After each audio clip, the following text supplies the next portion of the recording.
The title of my talk is Seeing is Not Believing. And of course the younger people here who see all these fantastic things you can do on computers would naturally understand that, but someone of my vintage, I was the grandson of Harold Casno. He's a famous pictorial photographer from the 1930s.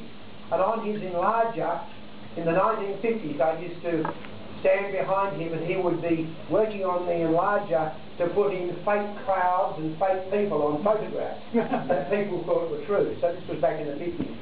It's interesting, I've always been a skeptic. I remember I came home from school from scripture class when I was 5 and said to my mother, the scripture teacher says that God is on everyone's shoulder.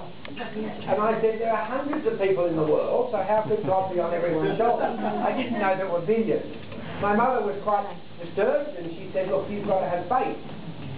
I certainly have faith if other people don't doubt. I'm quite happy that the ceiling's not going to fall in, because when I came in, you're all sitting here quite comfortable and relaxed.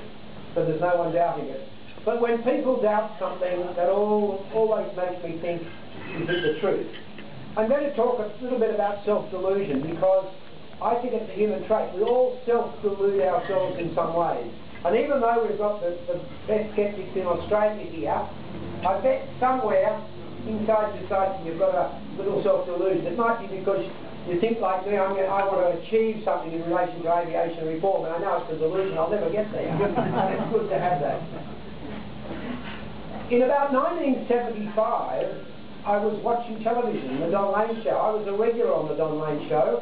I was getting Dixon Electronics going, and they were desperate for people who created a bit of interest and publicity. In those days, I had a beer-powered radio, I had a petrol-powered pogo stick. I towed a fake iceberg into Sydney Harbour. So I'd be flown down to the Don Lane Show. And one night I was watching and Uri Geller appeared, bending the suits. And I remember thinking, they said he wasn't a magician. Not a magician. So I watched it and I fell for it completely, thinking, well, he's not a magician, but there's obviously a very simple explanation for what he's doing. What upset me tremendously was the next day, with no Google in those days, you had some phone around, and I found out that he simply was a magician. And I was upset about that, and I rang the producer at Channel 9 down in Melbourne and said, what are you doing? And he said, oh look, anyone sensible knows that he's a magician, but he goes around the world saying he isn't. And at the same time, I somehow heard in the paper about a group called CSICOP, the Committee for Scientific Investigation of Claims of the Paranormal in the United States. I immediately joined, and by the way, my background, I'm really a simple car radio installer. I'm not an intellectual like most of the people here, but I have enough common sense and lateral thinking ability to know when someone makes a claim that there needs to be proof. When someone makes an extraordinary claim, there needs to be extraordinary proof. And I became a member of CSICOP and read quite a lot about a famous magician called James Randi.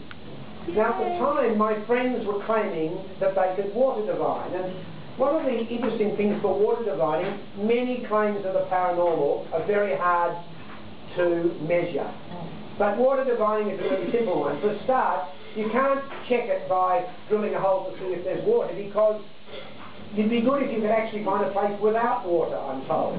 Because water lies in stratas, and we know the great Artesian Basin and the Artesian Basin. The greatest water diviners in Australia come from the Gosford area, and you only have to go to Gosford, it's all underwater before you even start. But I read, and I remember I knew Michael Lucy quite well before Michael Lucy changed, and he was a skeptic in the early days, most people couldn't believe it. And I said, look, would you be interested, we'll run a contest here for water diviners. And I said I could get James Randi out from the United States, because he's done some particular tests which to me were very simple.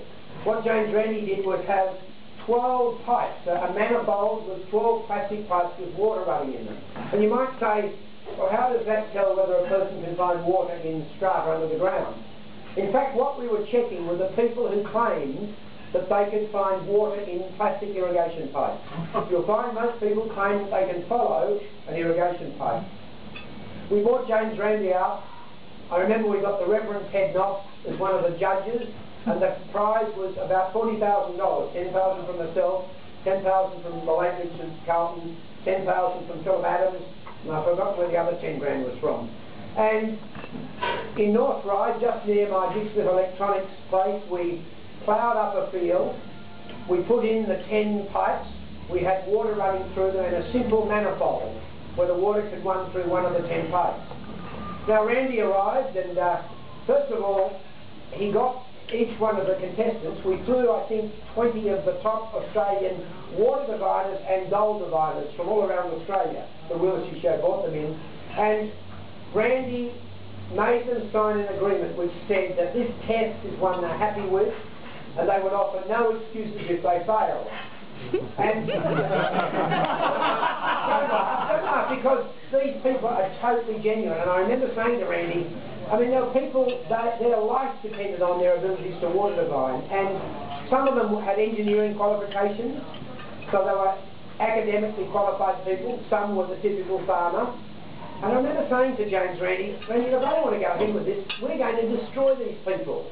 In front of television, in front of millions, they say they can find some water running in a pipe. The plan was to run water in one pipe at a time. They say they can get 90 to 100%. Most of them claimed 100%, but we said we'd accept 80%. And I said, we're going to destroy them if they fail. And he said, Dick, you will have no effect on their belief whatsoever. And I said, James, you're wrong, because you've written out they'll have to sign a document that they will not offer any excuse, and this will prove that they can't do what they claim they can do. Doesn't mean that they can't find water in strata, but their claim was they can find it in a water pipe. The amazing thing was, we got each diviner to walk across the pipes when no water was running in them.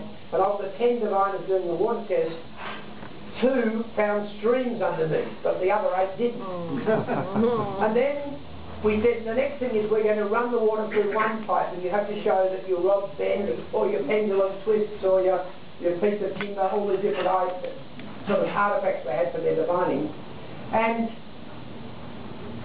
when we ran the water through the pipe that they knew it was, which pipe it was, they'd all got 100%. And it's quite impressive, because they would walk along the earth, which had all been ploughed up to the 10 pipes. It was marked where each pipe was.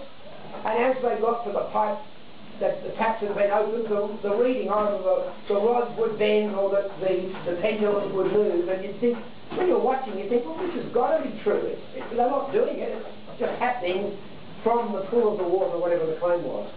Well, we then went to double-blind testing, and no one knew the answer until the end. We filmed the whole thing, and uncannily, they managed to get, of course, chance is 1 in 10, chance alone. They actually got less than 1 in 10. So we actually proved that when they were divining, they magically could not find the water. The other test was a very simple one. We put a lump of gold. We even had the security guards there from the Australian Mint. A lump of gold in 1 of 10 shoeboxes, a very easy test. We said to the gold diviners, what's the chance of you finding which shoebox